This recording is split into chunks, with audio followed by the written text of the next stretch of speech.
Terima kasih pemirsa Anda kembali menyaksikan Kominfo Newsroom. Pemirsa, Ketua Asosiasi Pemerintahan Kota Seluruh Indonesia atau APEKSI Bima Arya dalam pernyataannya di konferensi pers G20 mengatakan ada 5 dimensi isu yang bisa dimaksimalkan pemangku kepentingan dalam pelaksanaan G20. Bersama sejumlah negara, Indonesia dengan negara-negara anggota G20 berhasil mendorong lahirnya berbagai kesepakatan baru untuk dunia pulih bersama, meningkatkan kesiapan menghadapi pandemi masa mendatang, dan transformasi di berbagai sektor. Bima Arya selaku Ketua Asosiasi Pemerintah Kota Seluruh Indonesia atau APEKSI dalam konferensi persnya mengatakan, G20 dan kepemimpinan Indonesia merupakan momentum langkah strategis sekaligus berpotensi memberikan manfaat bagi Indonesia. Menurutnya terdapat 5 dimensi dari pelaksanaan G20 untuk memaksimalkan stakeholder atau pentahelix. Pertama, isu mengenai pariwisata. G20 merupakan kesempatan bagi Indonesia untuk mengenalkan destinasi wisata kepada dunia. Kedua, dimensi perdagangan. G20 dapat dimanfaatkan untuk perdagangan sesama anggota. Sedangkan isu ketiga yakni isu perkotaan. G20 akan membuka kerjasama yang lebih intens dalam sejumlah isu seperti transportasi, perubahan iklim, tujuan pembangunan berkelanjutan, dan lingkungan hidup. Kemudian forum G20 juga memberi ruang bagi Indonesia untuk memainkan peran strategis di bidang perdamaian dunia. Dimensi kelima ialah terkait kepemimpinan muda. Menurutnya saat ini waktunya anak-anak muda untuk bertukar pikiran. Dalam implementasinya, APEKSI sudah mengenalkan branding G20 dalam semua kanal pemerintah kota.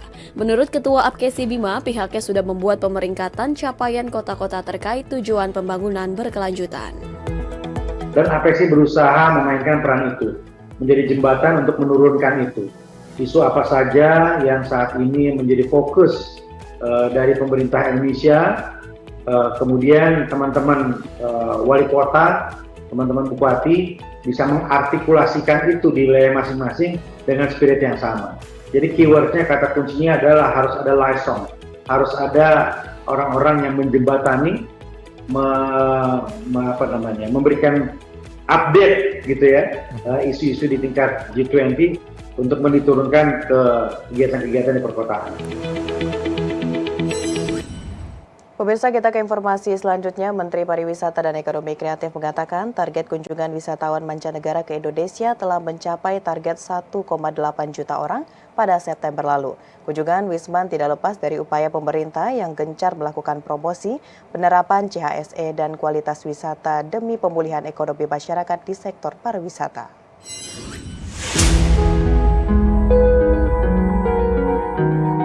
Menteri Pariwisata dan Ekonomi Kreatif mengatakan target kunjungan wisatawan mancanegara ke Indonesia telah tercapai pada awal September 2022 sebanyak 1,8 juta. Sandiaga Uno menjelaskan jumlah kunjungan Wisman ke Indonesia melalui pintu masuk utama pada Agustus 2022 mencapai 510,25 ribu kunjungan, naik signifikan 28.727,46% dibandingkan dengan kondisi Agustus 2021. Jika dibandingkan dengan bulan sebelumnya, jumlah kunjungan Wisman pada Agustus 2022 juga mengalami peningkatan sebesar 6,98%. Meski sudah mencapai target, jumlah kunjungan Wisman ini masih jauh dari kondisi pra-pandemi. Pada tahun 2018 dan 2019 misalnya, jumlah kunjungan Wisman ke Indonesia telah mencapai masing-masing 15,8 juta dan 16,1 juta kunjungan. Lebih lanjut, Sandiaga menjelaskan saat ini pemerintah Indonesia tengah fokus meningkatkan quality tourism dengan tujuan meningkatkan lama tinggal, pendapatan, dan pengalaman wisatawan selama berkunjung ke Indonesia yang akan disesuaikan dengan peningkatan amenitas, atraksi, dan penerapan CHSE di destinasi wisata. Selain itu, pemerintah terus menggencarkan promosi dan menjaring wisatawan berkualitas dari berbagai negara di dunia guna meningkatkan manfaat ekonomi bagi masyarakat Indonesia melalui sektor pariwisata. Deputi Bidang Kebijakan Strategis Kemenparekraf menyampaikan, menurut data dari Amadeus yang dirilis dari Global Distribution System yang mengambil data dari online travel agents, konvensional travel agents menunjukkan adanya intensi yang tinggi dari beberapa market yang belum memiliki penerbangan langsung dari Indonesia.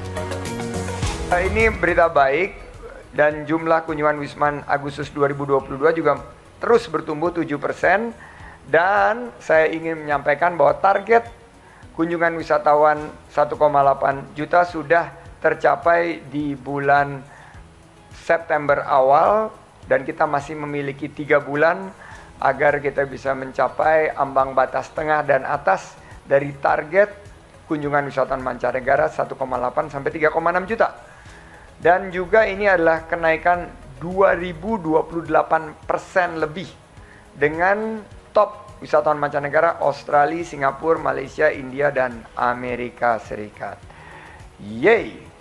Quality tourism adalah suatu kebijakan yang kita ambil.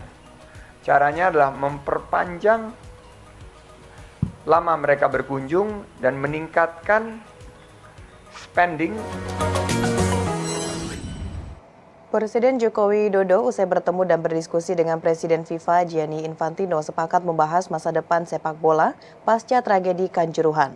Pemerintah dan FIFA akan melakukan transformasi mencakup pertandingan dan keamanan serta keselamatan penonton saat pertandingan berlangsung.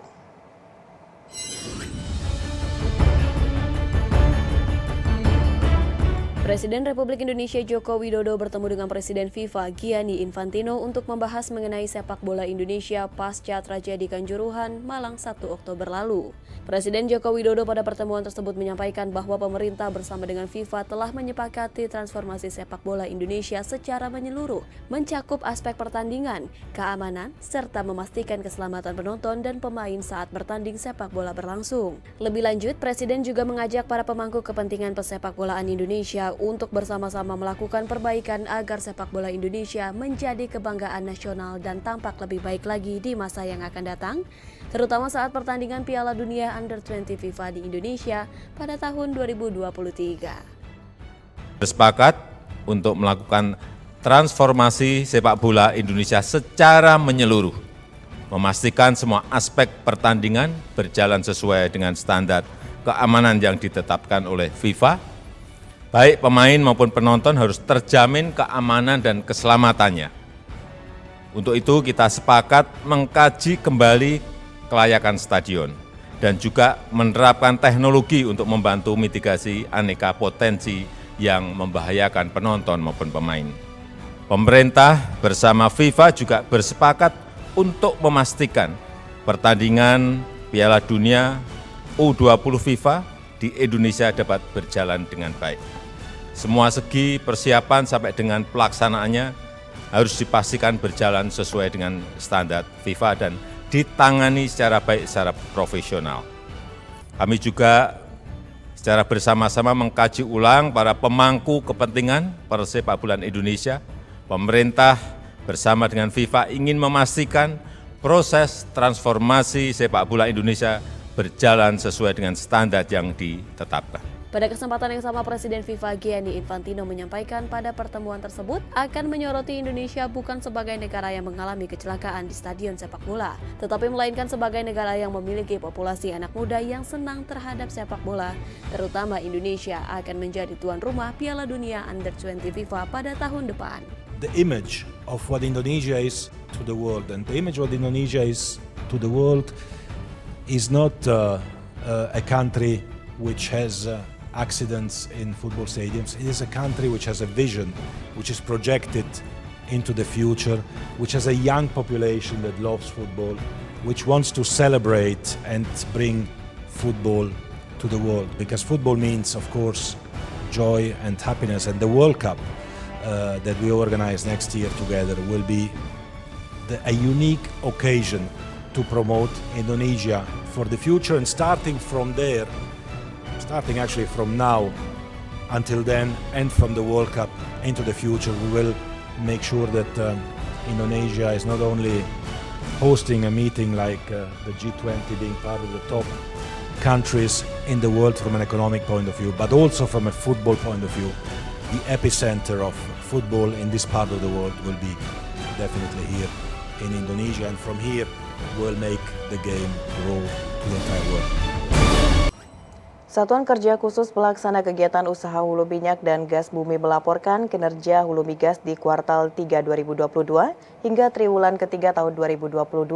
Capaian aktivitas utama Hulu Migas mencatat kinerja yang menggembirakan. Hal ini menjadi katalis positif bagi upaya peningkatan produksi minyak dan gas untuk dapat mendekatkan pada target 2022.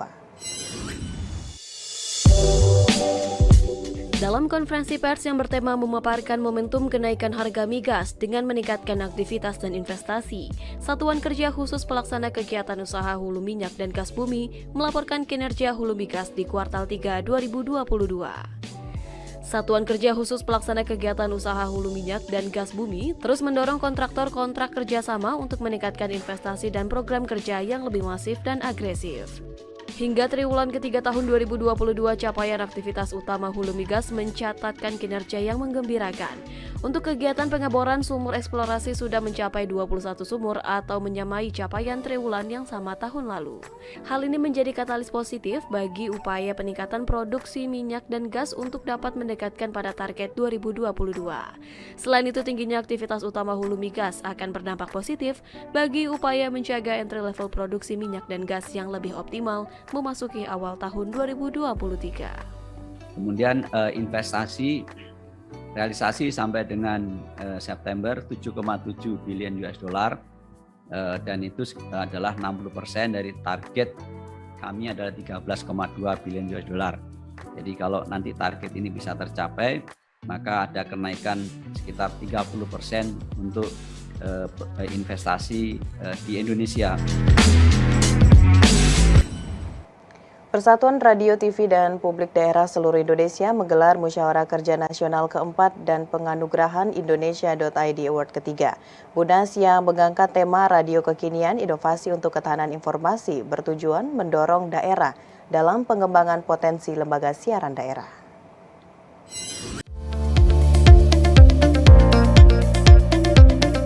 Persatuan Radio TV Publik Daerah seluruh Indonesia kembali menggelar Musyawarah Kerja Nasional keempat dan penganugerahan Indonesia Persada.id Award ketiga tahun 2022. Acara yang diselenggarakan di Hotel Gria Persasda Convention Bandungan, Semarang, Jawa Tengah mengangkat tema Radio Kekinian Inovasi untuk Ketahanan Informasi. Ketua Harian Indonesia Persada.id Syaifuddin Ahmad mengatakan, Mukernas ini merupakan langkah untuk menjaga kesinambungan organisasi lembaga penyiaran publik radio TV daerah. Selain itu juga untuk mendorong daerah dalam mengembangkan lembaga penyiaran publik lokal sesuai dengan potensi daerah masing-masing. Jadi kita kondisi LPPL itu kan tidak sama ya di seluruh Indonesia. Jadi kita petakan mana yang LPPL sudah matang, mana yang masih istilahnya merangkak naik gitu ya. Itu sehingga ada 4 klaster yang merupakan permasalahan di lembaga-lembaga LPPL di seluruh Indonesia. Yang pertama adalah masalah organisasi, kemudian kelembagaan, kemudian SDM, dan pengembangan program siaran inovatif. Itu. Jadi nanti dari permasalahan itu akan dicarikan solusi agar nanti di tahun 2023 misalnya contohnya masalah SDM LPPL, kita adakan pelatihan-pelatihan macam-macam, pembuatan konten, jurnalistik, dan sebagainya. Itu salah satu contohnya. Lebih lanjut, Syaifuddin Ahmad menambahkan dalam acaranya Anugerah Indonesia Persada.id Award ketiga tahun 2022 telah tercatat sebanyak 46 LPPL mengirimkan karya jurnalistik dan siarannya, terdiri dari 150 karya radio yang terbagi ke dalam 6 kategori.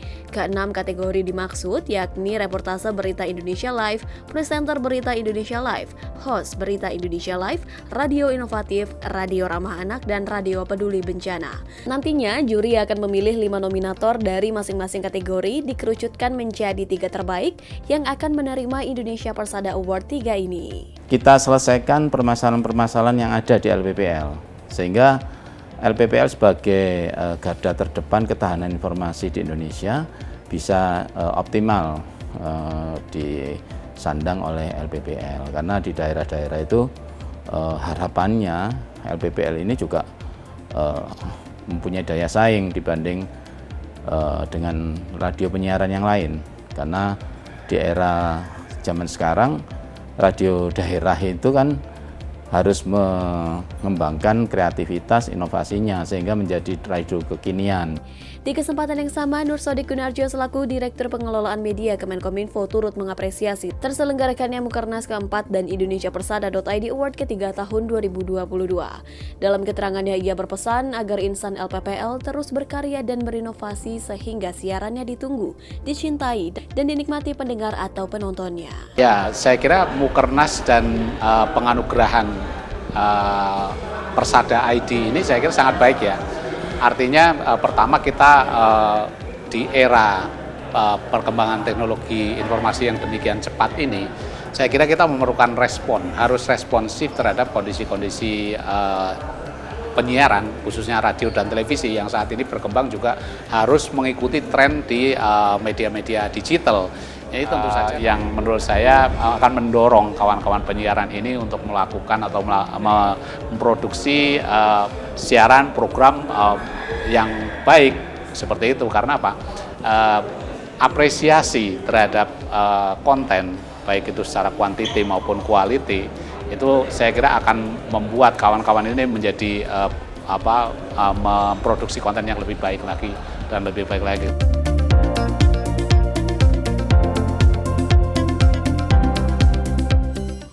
Pemirsa, usai jeda pariwara, kami akan kembali dengan dialog Kominfo Newsroom mengenai Indonesia Persada.id Award 2022 bersama rekan saya Bilqis Sabila. Tetaplah bersama kami.